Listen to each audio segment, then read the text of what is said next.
विधान परिषद निवडणुकीत पैशाचा खुलेआम वापर झाल्याचा आरोप काँग्रेस विधिमंडळ पक्षाचे नेते विजय वडेट्टीवार यांनी केला आहे.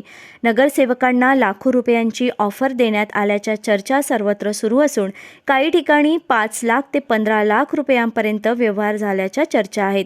या पैशांचा स्रोत काय, पैसे देणारे आणि घेणारे कोण यांची सखोल चौकशी झाली पाहिजे अशी त्यांनी मागणी केली आहे.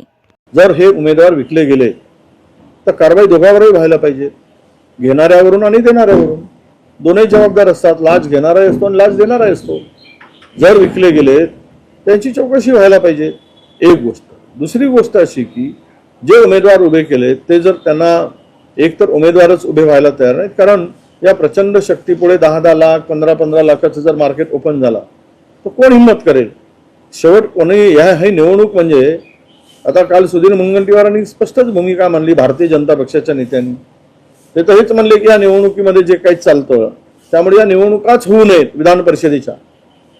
इथे जो नगरसेवक निवडून येतो तो कोणाचाच नसतो, तो फक्त या विधान परिषदेमध्ये कोण देईल याच भूमिकेत असतो. हे आता अनेक ठिकाणी दिसून आलेलं आहे. काही प्रामाणिक आहेत, 25-30% असतील, पण 70% लोक विकले जातात. पुन्हा आरोप करतोय. 30% इमानदार आणि 70% बेईमान असतात पैशासाठी. आणि पैसे सहज किती मिळावेत? 5 लाख 10 लाख 15 लाख. अरे काय धंदा करून ठेवलाय राजकारणाचा, याचा विचार कोणी मानणार आहे की नाही? आम्हालाच प्रश्न विचारला. हे पैसे आले कुठून, कुठल्या याच्यातून आले, काय सोर्स? आता आम्ही उमेदवार उभे केले ते विकले गेले. अनेक वेळा यापूर्वी निवडणुका अनुभूत झाल्यात, नाही झाल्या असं नाही.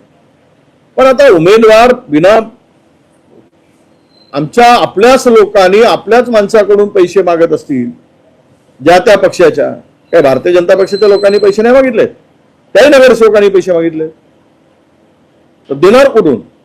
हा धंदा झालेला आहे.